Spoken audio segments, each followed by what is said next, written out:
Hi, everybody. This is Imran. Welcome to the Imran Show. In my humble opinion, I've been posting my commentary in video format on the internet for 30 years now.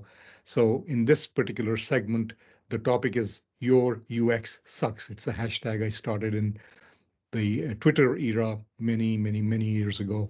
And the topic is important to me because customer experience, user experience, the user interface we use, and the service we get as people from businesses, from products, from companies, and even from other professionals are important to us. And they're also important to us as providers of services and products. That's why I'm always harping on your UX sucks when I see examples of that. I'll continue to post those examples on social media, but at the same time, how is it done right? What are good examples of having your user experience be as good as it can be? To discuss those things, we actually have planned to bring experts to you to discuss these topics. And for today's show, the guest we have planned for you is my good friend, Nora Osman, whom I had the privilege of meeting in Las Vegas. Hey, Nora. I had the privilege of meeting Nora when I was supposed to deliver a great keynote, great in my opinion, keynote on quantum computing, artificial intelligence, and the combination of all of those and what it means for the future of mankind and society as a whole.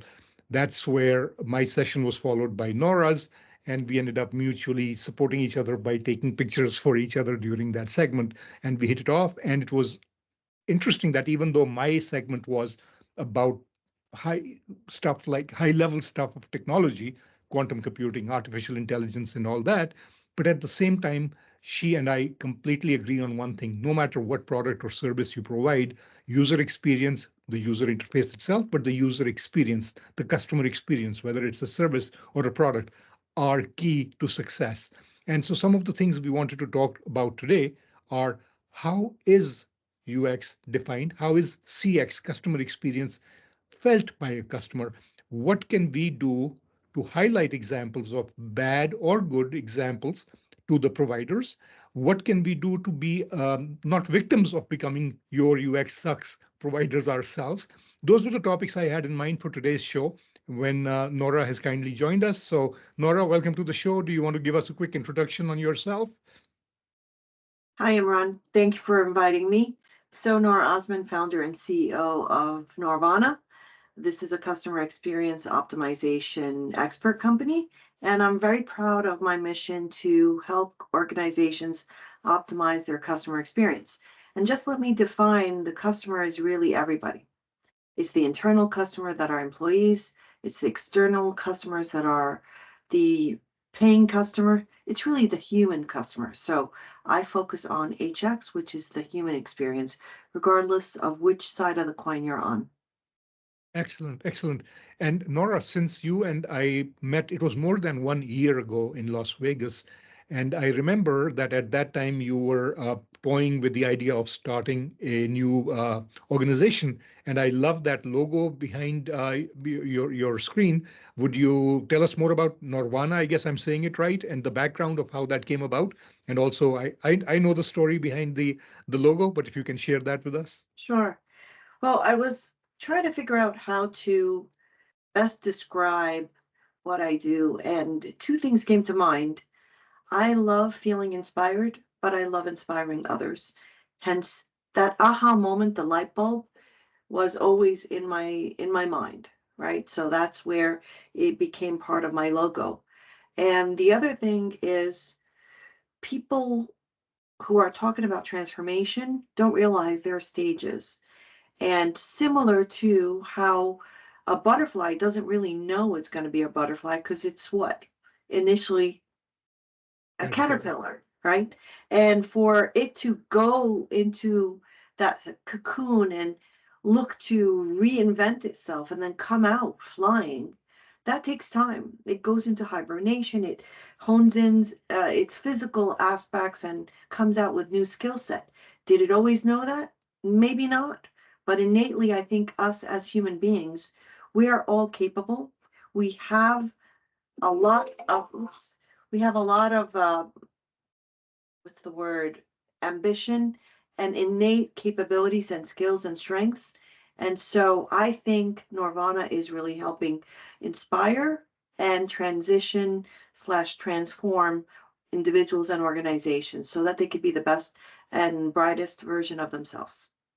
I love it. I love it. And as I mentioned at the start of the show, your UX sucks was more catchy than your CX, SUX, etc. So that's why I use UX as a catch-all because it does include user experience, customer experience, human experience, as you said, and even employee experience. A lot of companies had started Sure. paying attention to it.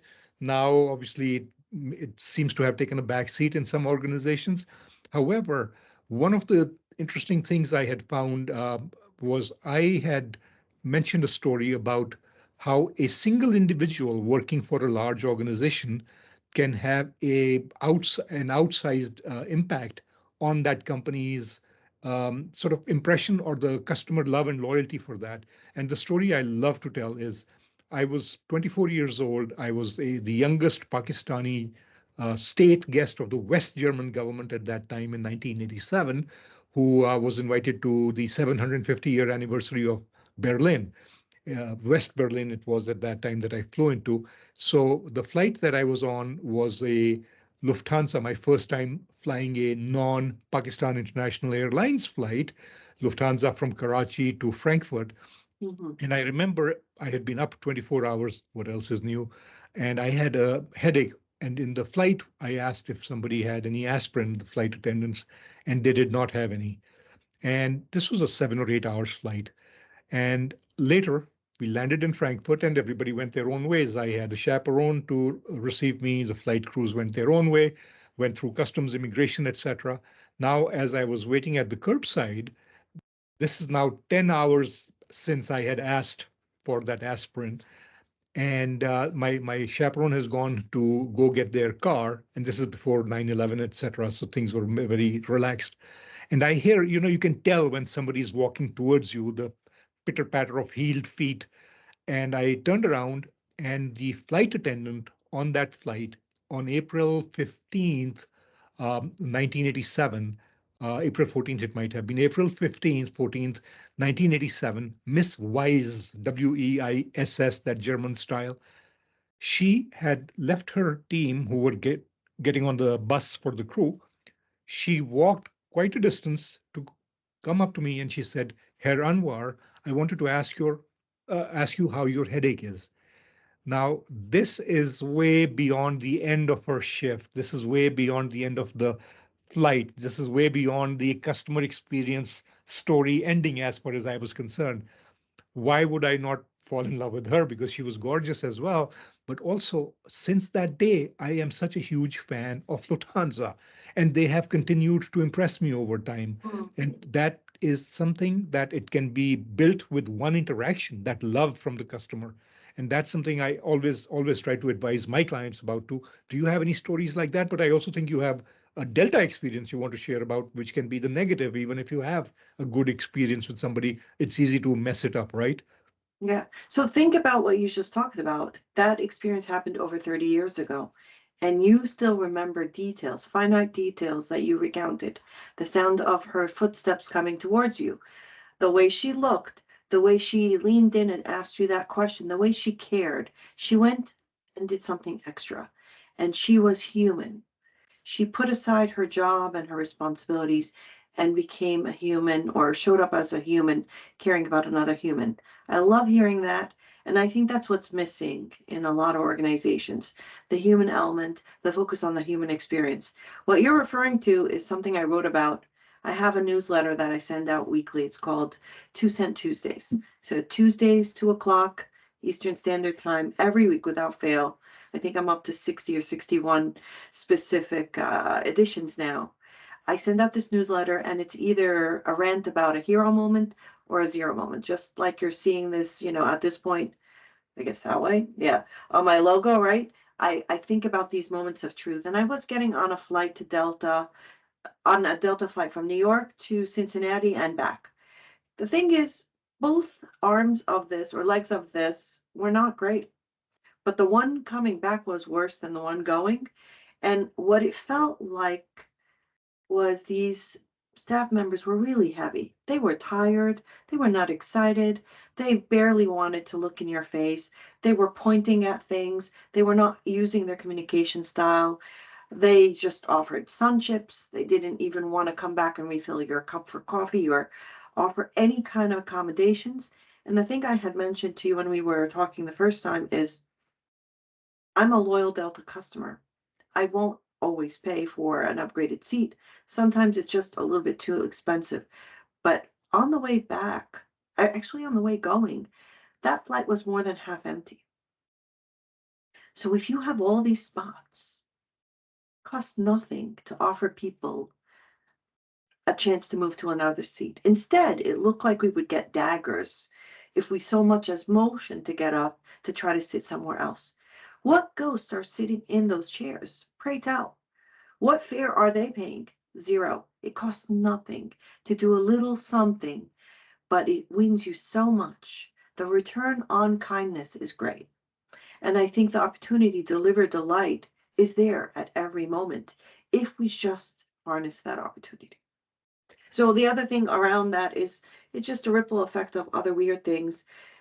They try to impress you with the fact that they have a little tag that goes on your laptop or not laptop, your bag, and it's supposed to tell you, that your Valued customer. luggage is now, yeah, your luggage is now on the carousel. It's been loaded, all that. Great. And then when you land, you're supposed to be able to track where your luggage is, but they don't join it to your app. So now you have an email saying your luggage has arrived, but if you want to track it, you have to go hunting and pecking for that number. So then you could put it in. There's this disconnection in the service. It's one arm of the world is working on one thing, the other arm on the other. There's no continuity in the service. They make it hard to consume the service at times. And I think a lot of organizations have not connected all the right dots to make it a very seamless experience. So for me, when I go and I work with organizations, I think about how do we optimize the customer experience so it becomes a differentiator, because we are in an experience economy. People will pay a premium to get a really, really strong and positive experience. And the recipe, quite simple, is really three things. It is simple, solid, and scalable. If you want to smile, simple, solid, scalable. I love it. I love it. And it's interesting that you gave the example of Delta. That's what I had read in your newsletter, which, by the way, I get a ton of newsletters, which a lot of them automatically have to be filtered and deleted. And yours I do read because your outlook or take on customer experience, human experience, is very similar to mine. Now, Delta is an interesting example because I hit 1,000,000 miles on Delta. My balance is now just 50, 60,000 below because I had used some miles. But it's true, it's been an up and down experience. And the experience I get when I do pay for a first class seat, their food these days is restaurant quality, especially the beef that they give. I've posted about it on LinkedIn and Facebook, etc. But of course, if I am in economy, the experience is far different. Uh, the interesting thing to me is that with all this happening, there are still people who design their apps with slickness versus functionality in mind. And I love slick user experiences, but the functionality is key to me. An example is Southwest is another airline I fly. In their app or on their website, for example, if you are looking at a particular date to see what flights are available for tomorrow or next week, right at the top, there is a sliding scale with 3 days prior to that and 3 days ahead of that. So you see a full week and you simply click on dates and the slider moves around. With the Delta app, if I have picked, let's say, December 1st to fly, Mhm. I will now have to go back to the previous screen and now put in December 2nd and now go back and then look again. Nope, nothing here. Let me go back. You can do this 15 times as opposed to literally having one single look. Now, if Southwest can do it, it's not rocket science. So I have actually even given feedback on this. I'm very diligent about giving feedback. and nothing has happened. Obviously, I don't expect the app to change tomorrow, but over 6 months, for God's sakes. And that also brings up a question I have for you. Are people or companies paying any attention to the feedback people do give? I'm glad you asked that question because what you experienced is friction. And I help organizations turn friction into fuel. When you get somebody clamoring to give you feedback, that is exactly when you need to listen. That feedback is gold. Good, bad, or indifferent, good, bad, or ugly. You need to get that, and you need to empower the people that are closest to the customer to harness that information. And I think that the issue is not enough people feel empowered, not enough people think it's their job to bubble it up, and a lot of it is top down, and it really should be bottom up. So when we talk about things like your experience, why in the world aren't they figuring out how to make it a seamless experience for the customer where they do not need to repeat their information over and over and physically populate things? All it takes is engineers sitting down and say, what APIs do we need? What things need to talk? How do we pass this on? How does it become back office operation? And it just presents itself. And we're in that age where AI is there to help us. So there's really no excuse anymore except lack of caring. And if people don't care, they're going to realize other competitive organizations have figured this out. And that's their advantage because we are all in a state of exhaustion and frustration. We don't need to be bogged down with difficult work streams. We're just going to opt for easy. We want easy, we want simple, we want solid, we want it to be consistent, and we use it one time or we use it 100 times, it works the same way. I love it. Now, what can we as customers do to highlight that? We can always vote with our wallets, but then it's kind of a silent walk, right? We stop going to a customer. The organizations are so huge they hardly notice unless there's a mass exodus. What can there be something that we can do more as consumers or users or clients of organizations? Yeah, really good question. And I have so many examples. And I honestly think if you've been reading my newsletter, you already heard a lot of these examples. So I'll try to be brief. I think we need to be clear and consistent with our communication and make sure that it's pointed at the right direction. So when I went to a facility in July in Barbados, it was touted as one of the top 10 most beautiful beaches in the world, not just in the Eastern Coast or in the Caribbean, in the world. And it was gorgeous scenery, but it was completely destroyed by what? Seaweed. Completely impossible to use the beach. Now, if that's the reason for your destination and nobody's making an effort to clear that and you can't use it and it smells terrible, well, that's a big fail. You go from hero to zero in half a second. So in that instance, I was very persistent in giving feedback to every person I could interact with to let them know this is not a little problem. This is a massive problem. And then there's a ripple effect of reasons why I wanted to communicate that, whether it's the restaurant quality, the experience in the room, because I care about making sure that the next person gets a better experience. The byproduct of that is you give people an opportunity to step up and do something to improve it. So it's not just, okay, I'm going to put it on a list in a parking lot somewhere and sometime somebody will get to it, or maybe not. It's that perhaps in the moment they can do something to help, right? In that situation, what happened, they offered a shuttle to another beach so that we could spend the whole day there. They they ended up giving us comp on the meals. They also gave us pro bono opportunities to use their buffets in the morning. They realized, somebody who's loyal and who cares and is passionate and spent time and energy to get here deserves a better opportunity. So this is at least a company, an organization that was making the effort. I find that a lot of people just want to do the shame and blame avenue. They're not giving constructive, they're giving destructive feedback. I spoke to management in the facility and I was clear, but I was kind in the way I talked. wasn't screaming at the top of my lungs, wasn't making a scene. I was saying, hey, you have to realize this is a real problem. Here's the why. Here's how I feel. If you take the time to be clear, to be kind, to be consistent in the way you communicate, you will move the needle. You will absolutely get things starting to channel in the right direction. And another example you may have heard about this is I finally got my Microsoft ticket resolved. And it's been open since August 13th. It took from August 13th until last Friday. I think about how many months that is. But persistence, continuously speaking to the impact on my operations. That's a business workflow, disruption on multiple levels, asking for things to be escalated, cooperating when they ask for screenshots, a screen share opportunity, being mindful of limitations, being willing to execute an update and try this and try that. You have to cooperate as a consumer too.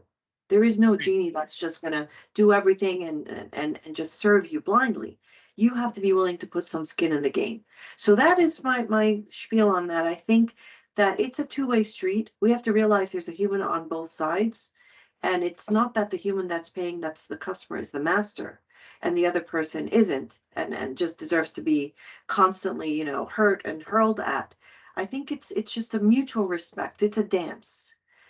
Delight is a dance. If you give people kindness and consistent, clear words, encouragement, you will find that it has a ripple effect of positivity for you as well.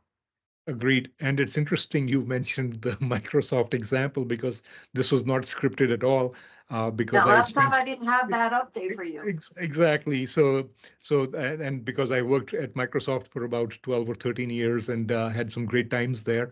And I was in customer success, where customer support had become one of the parts of customer success unit. And there were challenges there. And it's interesting that even when I was within Microsoft, one of the things I tried to highlight to the leadership was that 30, 40 years ago, I think I'm a Mac user since 1985, 40 years a Mac user. And the joke was it's actually true. When I joined Microsoft in 2012, I actually had bought a Windows sticker, a Microsoft Windows sticker to put on the Apple logo So to hide nobody the, would know. nobody would know. But obviously it's changed a lot. The company changed direction. Satya Nadella obviously literally transformed the entire organization, and it became this giant of success as it is right now. But the interesting thing was that little by little, the customer experience of the products themselves improved. As a Mac bigot from the old days, I was a Windows hater, right? Windows 7 became the first version of Windows. I wasn't at Microsoft when it came out, Yeah. that I actually bought myself because I felt the customer experience, the user experience had improved enough. And over 8 and 10 and 11, it actually got better and better. I still have my personal and digital lives in the Apple ecosystem, Right. but I did see a decline since Steve Jobs' passing. Even in his lifetime, there was a decline. And I always spoke to Microsoft leaders and said, we have this opportunity, as when I was within Microsoft. If Apple, the king of user experience design and human interface guidelines, etc., if they're on this side and we're rising, hey, there's a chance for us to at least leapfrog, because if we make it a focus, it's happening in some areas. Some areas, I think the cost is human cost, where more people need to be hired, more proficient people. AI should help with that, because part of the user experience is not just the product itself, but what you get after you buy the product. I Yeah. think so. The reason I give this long disclaimer was I didn't want it to come across that Microsoft was targeted for criticism, Not at but all. Look, I have had a mixed bag of experiences same here. with Microsoft, even Amazon. Nobody gets it 1,000% right. But here's the thing I want to say. If you are really human centric, you should lean in, assuming positive intent. I don't think people get up wanting to come in and just give everybody a hard time and do a bad job and drag their feet and get angry and be miserable. If you lean in with acts of kindness, if you are willing to participate and share and be human first and and not be very punitive in your approach to things, you will get so much further than that. And that's why I share a lot of these experiences, because I see nuggets of opportunity. I see so many pluses and so many minuses, and I want to keep reminding people that it's always up to us. It's I love it. absolutely up to us. One of the examples I had used a couple of weeks ago was having to go through the cash register, and I purchased groceries for 2 families. Believe me, you do not want to be behind me when I get to the cash register, because it is really packed and it's not light on either family. So trying to get through the whole process of putting everything on the conveyor belt, stopping the register, putting the first payment through, and then starting it all again and bagging all of that, it really delays things. It's 2 big customers coming through. And I had this one cashier who just had a really rough attitude, and she seemed irritated every time I would come. And she would try to put me on the further conveyor belt, there's 2 on there, so that I get out of the way of other customers. And then one day, I just didn't like the way she was trying to rush me and, push things around and all that. So I told her, I just have to say, I come here every week. I spend hundreds of dollars. I am carrying the load of 2 family households. I'm trying to do the best with what I have. I'm not trying to be a burden or pain to anybody. I'm trying to get things onto the belt. I'm trying to get things back. I'm trying to get out of the way. I'm not trying to give everybody a hard time here. I'd really appreciate it if you could just at least meet me halfway. Let me just tell you, she melted, totally melted. All of a sudden, this harsh, irritated persona facade that she had completely went away. And she became a human being again. And she said, you know what? Let's take it slow. I'm going to stop. I'm going to close the register. Take your time. Don't worry. You could stay on that one. And then at the end, she said, I really support you. It's great that you do that for your family. Don't worry. Just come ask for me. Like, she went from 0 to hero, all because I spent 30 seconds being a human being and not just judging her to be, just a terrible person. That moment of being a person on both sides and trying to figure out a way to cooperate with each other really changed everything. And now I don't call her Debbie Downer. I go and I look for her and I high five, and it's great. All because you spend the time. So assuming positive intent is huge, giving people the benefit of the doubt, showing up and really cooperating in that way is really a big deal. This was such a great story and such great timing, Nora, because it literally brings us to the 29-minute, 30-second mark. So we can do a wrap up. Quickly, if you want to give people your URL, I'll put it in the posts as well when I post it. But please give your URL and then we'll wrap this up. Okay, so to find out more about how I can assist, how I can help you optimize your customer experience or get coaching or speaking, you can go to getnorvana.com. So GETNORVANA.com. That's where I leave, where I publish. Or you can sign up for my newsletter and you can start to get some of these fun stories that will really have you in stitches. And the other thing is on LinkedIn, it's the / Nora Osman. That's it. Excellent. And I Thank you will. for having me. I appreciate it, Imran.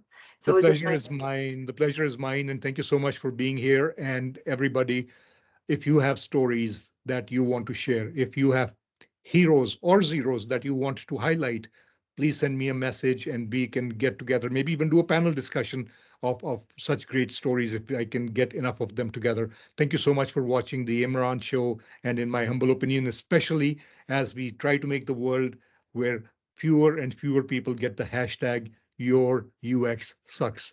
Thank you so much. This is Imran signing off.